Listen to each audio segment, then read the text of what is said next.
জীবনে অনেক কিছু চাটনি বানিয়েছি, তবে সত্যি কথা বাতাবি লেবুর চাটনি আমি প্রথমবারই বানালাম। বাড়িতে এর আগে আমি কখনো বাতাবি লেবুর চাটনি বানাইনি। বাতাবি লেবু জানতাম শুধুমাত্র মেখেই খেতে হয়। তো এভাবে একবার আপনারাও বাড়িতে বানিয়ে দেখবেন বাতাবি লেবুর চাটনি। আশা করছি আপনাদেরও ভীষণ ভালো লাগবে। কি করে তৈরি করলাম তাহলে তো সম্পূর্ণ ভিডিওটি দেখতে হবে। সঙ্গে থাকুন, দেখতে থাকুন। আশা করছি ভালো লাগবে। চলুন তাহলে একবার দেখে নিন।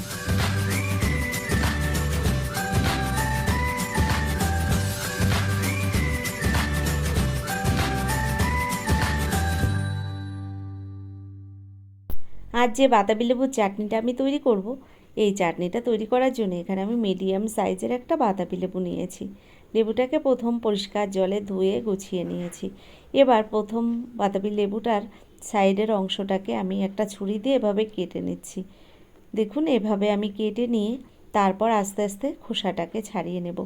এতদিন জানতাম বাতাবি লেবু শুধুমাত্র মেখেই খেতে হয়। সত্যি কথা বলতে আমি কিন্তু প্রথমবারই এই চাটনিটা বাড়িতে বানিয়েছি, তবে এত ভালো হয়েছিল। আপনারাও একবার এভাবে বানিয়ে দেখবেন। আশা করছি আপনাদেরও ভালো লাগবে। দেখুন এভাবে দু সাইডের অংশটাকে আমি কেটে নিলাম। এবার এক এক করে আমি খোসাগুলো এভাবে কেটে নিচ্ছি। নমস্কার বন্ধুরা, কেমন আছেন সবাই? নিশ্চয়ই সবাই ভালো আছেন, আমিও ভালো আছি। টিয়ার রান্নাঘর থেকে আমি তন্দ্রা আজ নিয়ে এলাম বাতাবি লেবুর চাটনির একটা রেসিপি। দেখতে থাকুন আমার সম্পূর্ণ ভিডিওটি। আশা করছি আপনাদের ভালো লাগবে। দেখুন এখানে আমি খোসাটাকে এভাবে প্রথম ছুরি দিয়ে কাট লাগিয়ে দিচ্ছি, তারপর এক এক করে টেনে তুলে নেব। বাতাবি লেবুর খোসাটা তোলা কিন্তু খুব সহজ একটা কাজ। আমরা অনেক সময় ঠিকঠাক করে কাটতে পারি না। তো এভাবে যদি আপনারা দু সাইডের অংশটা কেটে নেন প্রথম, তারপরে একটা ছুরি দিয়ে এভাবে কাট লাগিয়ে দিলে খোসাটাকে কিন্তু তুলতে খুব সুবিধা হয়। দেখুন আপনাদের দেখিয়ে দেব কত সহজ। হাত দিয়ে জাস্ট একটু টান দিলেই খোসাগুলো সুন্দর উঠে যায়। তো এভাবে খোসাগুলো আমি এক এক করে তুলে নেব। আর লেবুটা কিন্তু খুব টুকটুকে লাল নয়। অনেক সময় বাতাবি লেবু কিন্তু সাদা হয়, অনেক সময় কিন্তু লাল হয়। তবে এই লেবুটা খুব লালও নয়, খুব সাদাও নয়। আপনারা নিশ্চয়ই দেখেও বুঝতে পারছেন। দেখুন এবার আমি মাঝখানে এভাবে দু টুকরো করে কেটে নিলাম। এবার দেখুন এখান থেকে আমি ছোট ছোট টুকরো টুকরো করে কেটে নিচ্ছি। আর কেটে নেওয়ার পরে এই বাতাবি লেবুর কোয়াগুলোকে আমি আলাদা করে ছাড়িয়ে নেব। তো দেখুন এভাবে আমি প্রথম ছুরি দিয়ে কেটে নিচ্ছি, তারপর আস্তে আস্তে করে লেবুগুলোকে ছাড়িয়ে নিচ্ছি। তো এখানে একটা বড় বোল নিয়েছি, আর বোলের মধ্যেই কিন্তু আমি এভাবে লেবুগুলোকে ছাড়িয়ে নিচ্ছি। দেখুন টক এমন একটা খাবার, যে কোনো টক জিনিস দেখলে যেন জিভে জল চলে আসে। আমি লেবুগুলো ছাড়াচ্ছিলাম ঠিকই, কিন্তু আমার দেখে মনে হচ্ছিল যেন একটু লঙ্কা দিয়ে মেখে খাই। কারণ বাতাবি লেবু ছোটোবেলা থেকে একটু লঙ্কা লবণ এভাবে একটু চিনি ছড়িয়ে মেখেই খেয়ে দেখেছি, এভাবে কখনো খাইনি এর আগে। তো আমার মনে হচ্ছিল যেন এভাবে একবার মেখে খাই। যাই হোক আমি রেসিপিটি তৈরি করেছিলাম। চাটনিটা একদম প্রথমবার খেলাম, তবে বেশ সুন্দর হয়েছিল।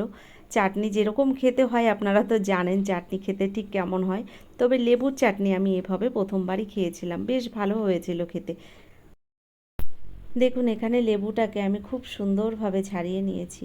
একটা কোয়ার সঙ্গে আরেকটা কোয়া কিন্তু মিশে নেই, আলাদা আলাদা করে এভাবে সুন্দরভাবেই ছাড়িয়ে নিতে হবে। তো এখানে দেখতে কিন্তু বেশ সুন্দর লাগছে। এবার আমি রান্নাটা শুরু করব। তো আগে থেকেই আমি গ্যাসের ওপরে একটা কড়াই গরম বসিয়ে দিয়েছি। কড়াইটা গরম হয়ে গেছে, ওই কড়াইয়ের মধ্যে দিয়ে দিলাম 1 চামচ পরিমাণে ধনিয়া। তার মধ্যে দিয়ে দিলাম একটা শুকনো লঙ্কা একটু টুকরো টুকরো করে কেটে দিলাম। দিয়ে দিলাম 1/2 চামচ পরিমাণে জিরে। এবার এগুলোকে আমি একটু ভেজে নেব। তবে তার আগে অল্প কিছুটা আমি দিয়ে দিলাম এখানে পাঁচফোড়ন। ওই 1/2 চামচ পরিমাণেই দিয়েছি। হালকা আছে একটু নেড়ে চেড়ে শুকনো খোলায় এই মশলাটাকে আমি ভেজে নিচ্ছি। মশলাটাকে ভেজে নামিয়ে নেব। তো মশলাটা প্রায় ভাজা হয়ে গেছে। নামিয়ে নেওয়ার পরে এই মশলাটা দিয়েই কিন্তু আর চাটনিটা তৈরি করব। দেখুন এখানে আমি মশলাটাকে ভেজে নামিয়ে নিয়েছি। আর নামিয়ে নেওয়ার পরে কড়াইটা পরিষ্কার করে 1 থেকে 1.5 চামচ পরিমাণে দিয়ে দিলাম সাদা তেল। ওই তেলের মধ্যে দিয়ে দিলাম অল্প পরিমাণে একটু পাঁচফোড়ন। আর দিয়ে দিলাম বেশ কিছুটা কিশমিশ আর কিছুটা কাজু। কাজু কিশমিশ দেওয়ার পরে হালকা আঁচে এভাবে তেলের পরে একটু নেড়েচেড়ে আমি ভেজে নিচ্ছি। গ্যাসের ফ্লেমটাকে কিন্তু একদমই বাড়ানো যাবে না, তাহলে কাজু কিশমিশগুলো পুড়ে যাবে। দিয়ে দিলাম 2টো তেজপাতা, হালকা আঁচে এভাবে একটু নেড়ে চেড়ে দিয়ে দেবো এর মধ্যে এবার যে লেবুগুলোকে আমি ছাড়িয়ে নিয়েছি। দেখুন ফোড়নটাকে আমি এভাবে একটু ভেজে নিয়েছি, এবার ছাড়িয়ে রাখা লেবুটাকে দিয়ে দিলাম কড়াইয়ের মধ্যে। লেবুটাকে দেওয়ার পরে এভাবে খুন্তি দিয়ে সুন্দর করে দেখুন নেড়ে চেড়ে সব কিছু মিশিয়ে দিচ্ছি। আর এভাবে মিশিয়ে দেওয়ার পরে এর মধ্যে দিয়ে দেবো এবার আমি স্বাদ মতো লবণ আর একদম অল্প পরিমাণে একটু হলুদ গুঁড়ো। তো লবণটা আমি এখানে দিয়ে দিয়েছি, সঙ্গে দিয়ে দিচ্ছি একদম অল্প পরিমাণে একটু হলুদ গুঁড়ো। লবণ হলুদটা দেওয়ার পরে ভালো করে এভাবে আমি মিশিয়ে নিলাম। আর দেখুন কি সুন্দর একটা কালার চলে এসেছে এখানে, খুব সুন্দর লাগছে, কিন্তু ক্যামেরায় আপনারা কতটা বুঝতে পারছেন জানি না। দেখুন এভাবে নেড়ে চেড়ে কিছুক্ষণ এবার রান্না করে নেব। তবে এবার গ্যাসের ফ্লেমটাকে আমি লো টু মিডিয়াম ফ্লেমেই রেখেছি। তো এভাবে কিছুক্ষণ নেড়ে চেড়ে এবার এর মধ্যে দিয়ে দিচ্ছি, দেখুন আমি এখানে 200 গ্রাম চিনি নিয়েছি। একটা লেবুর জন্য আমি 200 গ্রাম চিনি নিয়েছি, আর এখানে কোনো রকম জল ব্যবহার করব না। আপনারা শুধু দেখুন কতটা জল বের হয় এই লেবু থেকে। দেখুন আমি চিনিটা দিয়ে বেশ ভালো করে মিশিয়ে নিচ্ছি, তবে হালকা হাতে এভাবে নেড়ে চেড়ে আমি চিনিটাকে মিশিয়ে নিলাম।